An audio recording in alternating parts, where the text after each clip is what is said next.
Este programa ha sido preparado y grabado para sustentar los temas de la agenda pública en fuentes bibliográficas, en libros clásicos y actuales, como un esfuerzo para elevar con usted la calidad de la esfera y del debate públicos.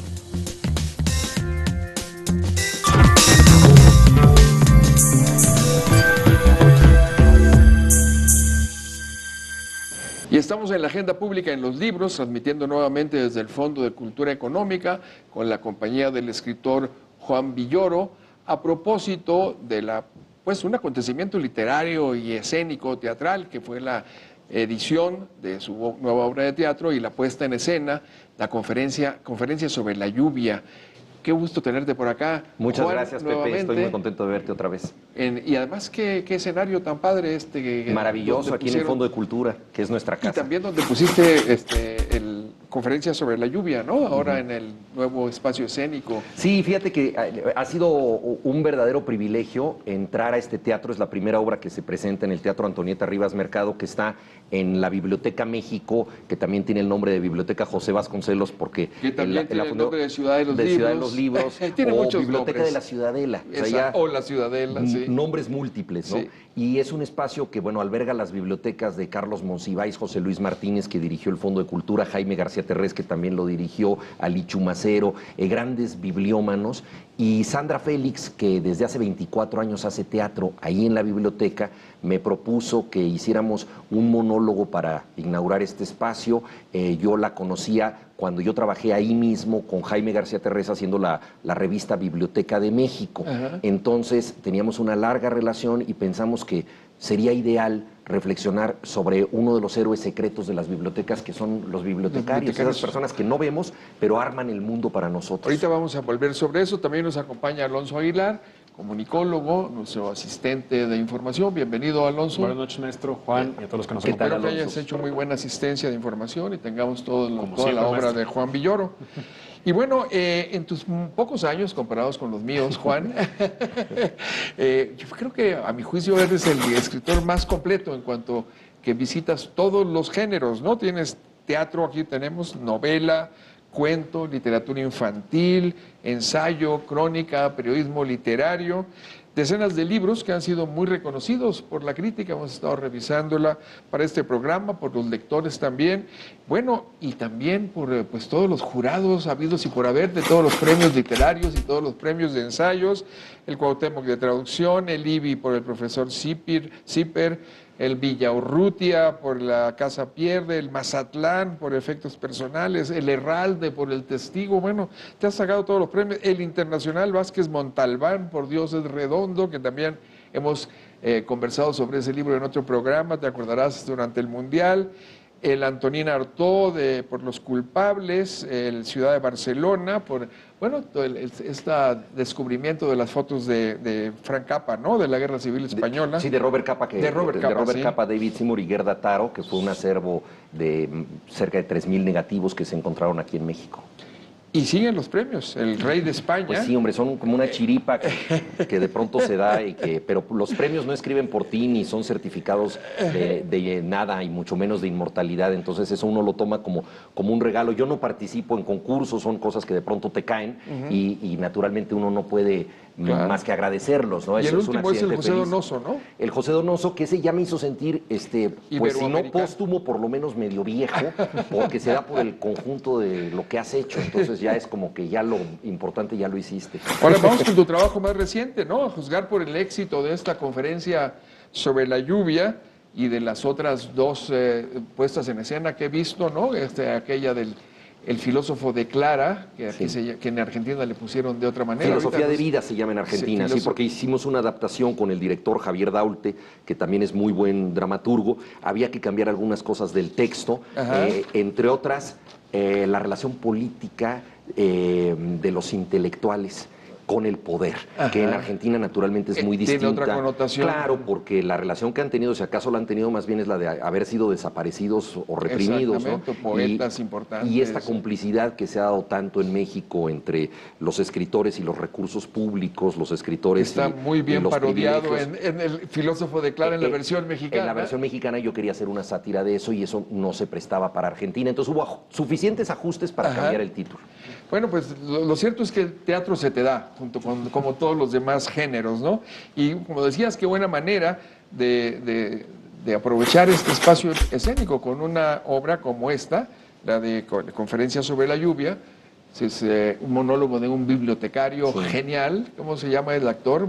Diego Jáuregui. Diego Jáuregui. Que además tiene la virtud, Diego, que es miembro de la Compañía Nacional de Teatro, de haber sido bibliotecario. Entonces es un hombre que conoce muy bien el mundo de los libros, porque suele ocurrir con los actores que muchas veces lo que han leído en su vida son los parlamentos que han recitado. Exacto. Es decir, no necesariamente son personas que estén leyendo más allá de las obras que representan. En cambio, Diego Jáuregui sí es un bibliómano, coleccionista de libros, ha estado en su casa, tiene algunas cuantas joyas literarias. A pesar de que su personaje no es muy de los libros, no es muy amante de los libros, es una muy buena parodia. A ver, las mujeres.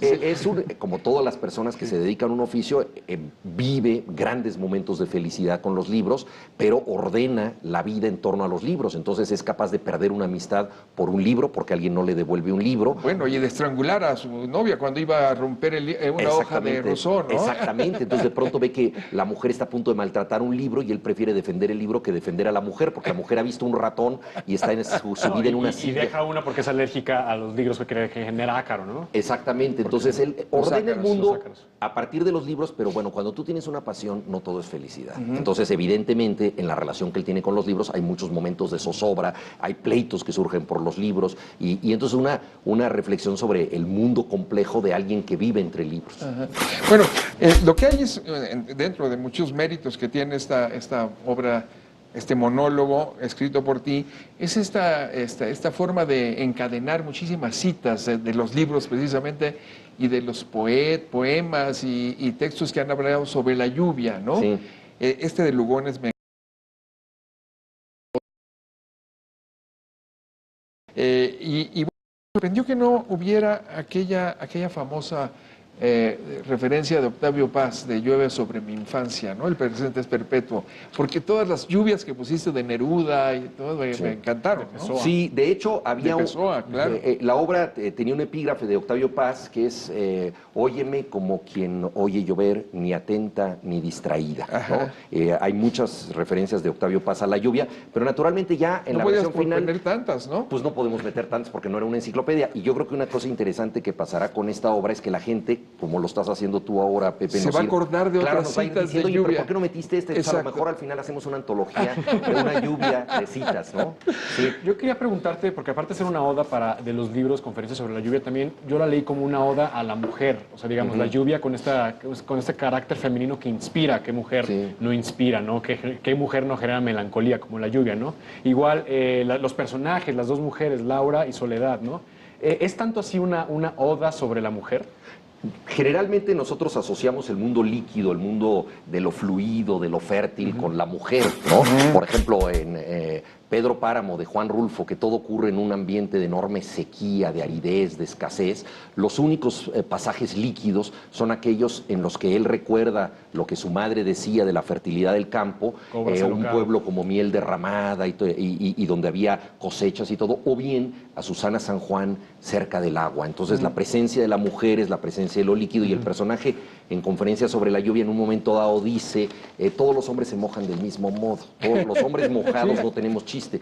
En cambio, cada mujer que se moja de una manera única, de una manera especial, tiene esta condición femenina, la lluvia, así lo han percibido poetas durante mucho tiempo, y de ahí que se asocie tanto el amor, la evocación del amor, la pasión no correspondida, tantas cosas que suscita el deseo con la lluvia. Entonces, por eso el personaje, su idea inicial es la de dar una conferencia sobre esta fecunda relación entre lluvia y poesía amorosa, y me gustaba también que fuera una conferencia porque es un pretexto, creo que muy legítimo, para un monólogo teatral. Exacto. O sea, la primera pregunta que uno se hace es ¿por qué una persona habla sola? ¿No? Exacto, es decir, si no está loco, ¿por qué vamos a creer verosímilmente que esta persona nos está diciendo a nosotros todo lo que él dice sin un interlocutor?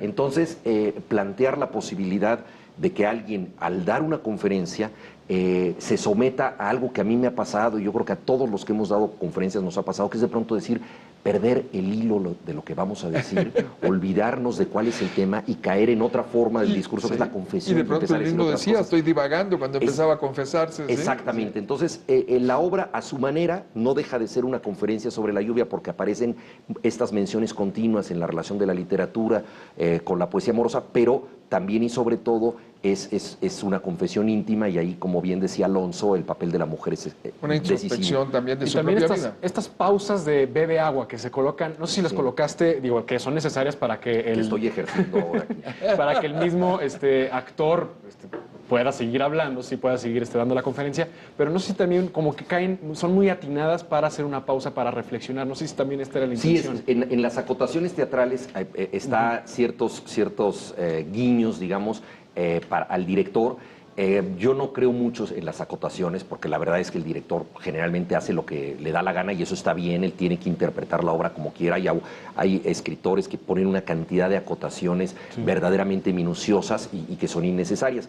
Pero en este caso, por ejemplo, la de Bebe Agua sí me parece importante, porque forma parte de la gestualidad del conferencista. Incluso él en un momento dado dice, el gran truco del conferencista es interrumpirse para tomar el vaso, beber agua, y eso es... está en control de la situación, domina el escenario, se da a sí mismo. Y así te acuerdas, claro. te acuerdas dónde ibas. Exactamente, y entonces creas tensión. Y creas una tensión y cambias de tema, entonces forma parte del discurso beber agua. Muy bien. Bueno, acabemos con el teatro, si no se nos va a acabar el tiempo. Muerte Parcial me encantó también. Es la primera obra que escribí. Sí, la vimos ahí en el Teatro Libanés, creo, y una trama político-policial que nos va a regresar a varias de tus obras también, ya metidos más en el mundo de la inseguridad pública, de la poca confianza en las investigaciones de la policía, etcétera, ¿no? Pero vamos con la novela. El disparo de Argón, El testigo, Llamadas de Ámsterdam y Arrecife. ¿Con cuál nos quedamos?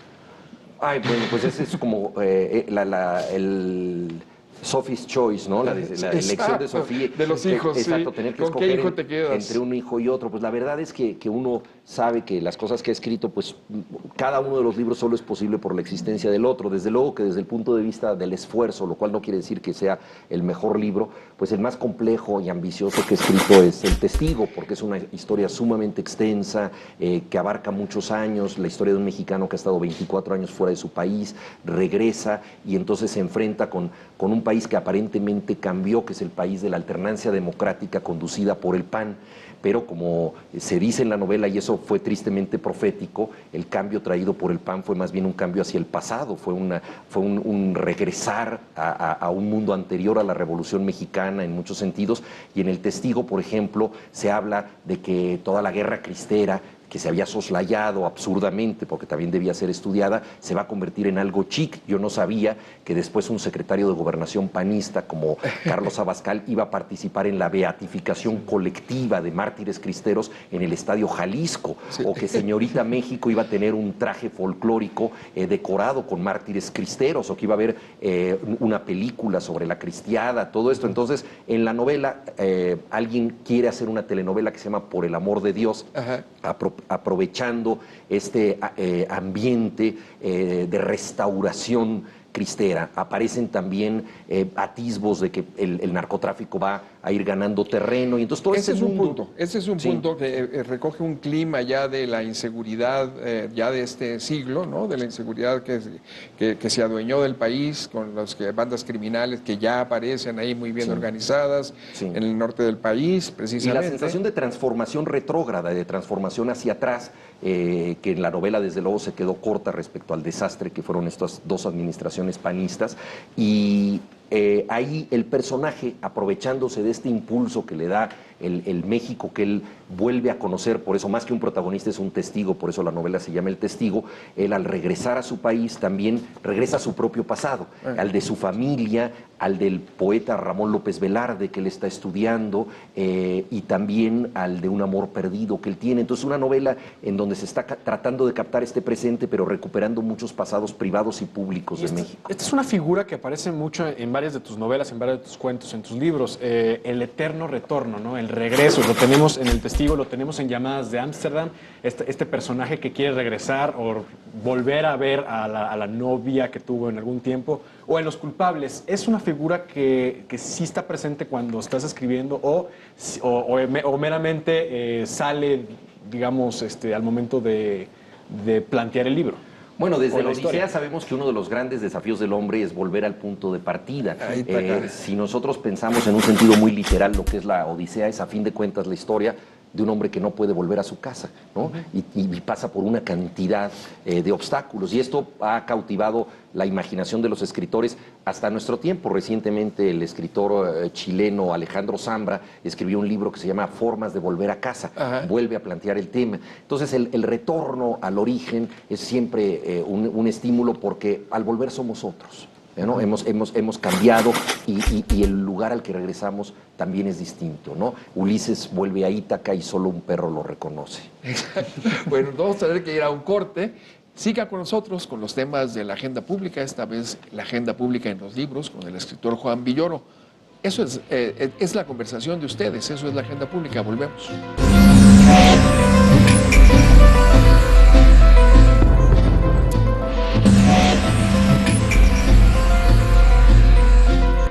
Y estamos de regreso en la agenda pública en los libros y seguimos con Juan Villoro a propósito del estreno y de la publicación de su nueva obra de teatro, Conferencia sobre la lluvia. Y bueno, que podíamos quedarnos todo el día hablando de las novelas. Bueno, ya lo dejamos en las cartas de Ámsterdam que bueno, no son llamadas de Ámsterdam, son llamadas telefónicas. Efectivamente. De antes de la crisis telefónica de la ciudad, porque no había ninguna interrupción. No, todavía se podía comunicar uno de manera bastante fluida. De la calle de Ámsterdam en la Condesa. Claro, quise jugar con esta ambigüedad, ¿no? Porque la calle de Ámsterdam a mí me parece muy sugerente, primero que nada porque es circular, Pues es circular. porque sigue la antigua Y pista jugaste del muy bien hipódromo. con los jinetes y el hipódromo. Claro, finalmente el hipódromo tiene que ver con la fortuna y Exacto. el amor, pues es un juego que tiene que ver con la fortuna. Entonces Sí. alguien le habla a su ex amada desde Ámsterdam, habían querido irse a la ciudad de Ámsterdam y le dice, estoy en Ámsterdam, lo cual es cierto, pero está en la calle, En la calle de Ámsterdam. Sí. Muy bien, y vamos con los cuentos, ¿no? Porque si no, se nos va el tiempo. La casa pierde. Los culpables en estas dos bellísimas ediciones de Almadía. Sí, las dos diseñadas por Alejandro Magallanes, que es yo creo que de los mejores diseñadores de Y México. no deja uno de reírse desde la primera línea. Qué humor tan refinado, tan... Albercas, y ¿qué es exactamente? No lo conozco. Mira, Baterista Numeroso es una antología que ya no circula, que se hizo en algún momento con el fin de que lectores jóvenes, sobre todo secundaria, preparatoria, se acercaran a algunos temas literarios. Entonces, en esa antología, en Baterista Numeroso, reuní cuentos que pensamos que por los temas y por el desarrollo le podrían interesar a estudiantes, ¿no? Pero fue una edición puntual que Eso ya no me enteré existe. por la introducción de Rosa Montero, pero es excelente. ¿Pero con cuál nos quedamos con los cuentos? A ver, otra vez, Sophie's Choice. No, bueno, a mí me gusta mucho Yo disfruto el mucho. trabajo invertido, ¿no? Ajá. Entonces uno se reconcilia más con el esfuerzo que con el resultado. Porque la verdad es que cuando yo releo algo mío, que procuro no hacerlo, pero a veces debo hacerlo por alguna razón de trabajo, porque tengo que cotejar algún texto para una traducción o algo, la única sensación que tengo de que quedó más o menos bien algo que escribí es cuando me sorprende porque me parece como si lo hubiera escrito otra persona. O sea, eso me parece ajeno, me parece que tiene vida propia y está más allá de mí. Por lo tanto, no me puedo sentir muy orgulloso de eso porque lo mejor que tiene es que no parece mío. Y esa sensación de extrañeza, pues a veces se logra más, a veces se logra menos. Yo creo que los cuentos de La Casa Pierde tienen una elaboración que a mí me parece, digamos, en la que dejé muchas... en la que dejé muchos esfuerzos, pero Los Culpables también tienen algo muy curioso que es son textos mucho más naturales e irónicos, ¿no? Sí, muy irónicos, y a ¿no? veces es más difícil lograr la espontaneidad y la naturalidad que lo artificial. La parodia del charro ese que no se había subido a un caballo, las mujeres, bueno, así, desde la futbolista. primera línea del futbolista, Sí. bueno, todo. Sí, el cuento mariachi, todo es por ejemplo, paródico, ¿no? Pues claro, un mariachi es un símbolo de la identidad nacional. Y yo quería escribir la historia de un mariachi con crisis de identidad, ¿no? Entonces, el símbolo de la identidad no sabe quién es, tiene Y esto además influye en su vida sexual, entonces bueno, es un texto muy paródico. Las mismas paradojas de la vida. Y aquí yo te quería hacer este cuestionamiento, algo que por lo menos leemos mucho en la columna de Reforma también, que las podemos incluir en esta vasta bibliografía, es que escribes con frases poderosas, o eso me han dicho ya varias personas, ¿no? Y se puede notar, por eso nos gusta tanto en la columna del Reforma. Y una vez estaba leyendo de Susan Sontag que ella criticaba estas frases poderosas, estos aforismos que pueden llegar a ser frases de intelectuales compactas que no se cuestionan y que se deben tomar como regla de vida, ¿no? ¿Qué opinas de este cuestionamiento que hace Sontag a este tipo de mensajes? Sí, a veces en el escritor de aforismos hay una prepotencia muy grande porque parece que está dando grandes sentencias, las netas del planeta, condensadas en una línea. Son potentes, pero también no se prestan a un desarrollo ni a una discusión. Entonces, escribir máximas es, en cierta forma, un acto de soberbia. A mí me gustan mucho autores, como por ejemplo Lichtenberg, que traduje aquí para el Fondo de Cultura Económica, que no es propiamente un aforista, sino que él escribía apuntes sueltos en donde nosotros, sus lectores, podemos encontrar aforismos, que es algo distinto. Oscar Wilde es un autor de ese tipo. Él está haciendo un desarrollo muchas veces en una obra de teatro con distintos dialogantes y de repente, ¿no?, aparece una frase que nosotros subrayamos, entresacamos, ¿no? Lo que dijo Billy Wilder cuando vio Hamlet por primera vez. No conocía el texto, pero conocía ya muchas frases porque pertenecen al repertorio común y dijo, esta obra está llena de citas, ¿no? Exactamente, parece quotes, exacto. Entonces, ¿no? a mí en lo personal no me gusta escribir aforismos, me gusta escribir el desarrollo de una idea, un poco para resistirme a esto que dice Susan Sontag, de caer en el que ya no te permite entender cómo llegó a ese tema. Pensamientos impacientes.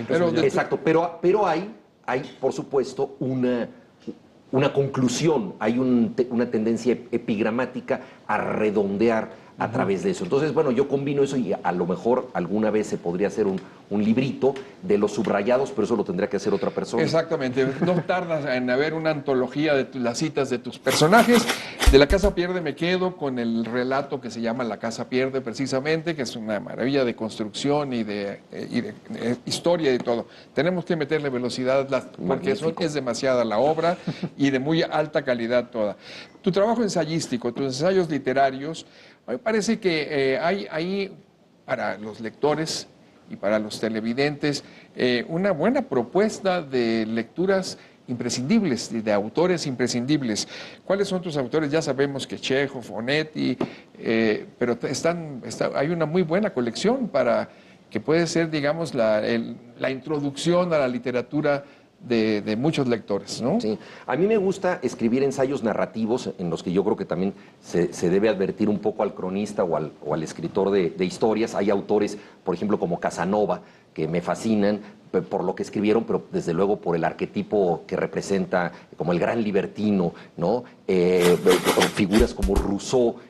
Yo no soy filósofo, pero muchas de las cosas que ha escrito son absolutamente significativas porque hay un correlato muy interesante entre lo que escribió Rousseau y los riesgos que él corrió para escribirlo, es decir, el tipo de vida comprometida con sus escritos, el firmar sus textos en un momento en que eso podía llevarlo a la cárcel. Entonces me gusta mucho acompañar los ensayos también de la vida de los autores. Hay autores que no me parecen tan esenciales como otros, pero que me ha gustado mucho escribir de ellos. Por ejemplo, Klaus Mann, el hijo de Thomas Mann. Es muy difícil ser hijo, en general. Es muy difícil ser hijo. Y es muy difícil ser hijo de alguien, además, que escribe, ¿no? Y bueno, quizá también ahí mi padre se dedica a la filosofía, me proyecté un poco en esa Wikipedia dificultad. Dice, empieza tu ficha, hijo de Luis Villoro. Claro, bueno, eso es algo que me parece muy bien porque es un dato totalmente objetivo, ¿no? Pero no es fácil, ¿no? Y hemos visto pues que también la mayoría de los hijos de intelectuales han tenido vidas muy sufridas. Yo creo que probablemente... Pero tú has tenido una vida muy divertida por lo que se ve en tus viajes, en tus escritos. Tu vida en Barcelona. Hasta cierto punto, pero algún día haremos un programa de mis sufrimientos y como las de Werner. Bueno, Se nos está acabando el tiempo muy aceleradamente. ¿Qué te voy a decir? Esta traducción de Tomás Segovia, precisamente de la cita famosa de Shakespeare, el de libro de Hamlet. ensayos lleva el de eso se trata De en eso vez se de... trata en lugar de ese es el dilema. Y todos los demás trabajos periodísticos, lo que decías, los articuentos Sí, de la Hay vida en tierra, de Hay O vida en la crónicas como tierra. 8.8, El miedo en el espejo, que es sobre el terremoto de Chile en 2010, que es una gran Exactamente, crónica. es muy buena y junto con El Mexicano.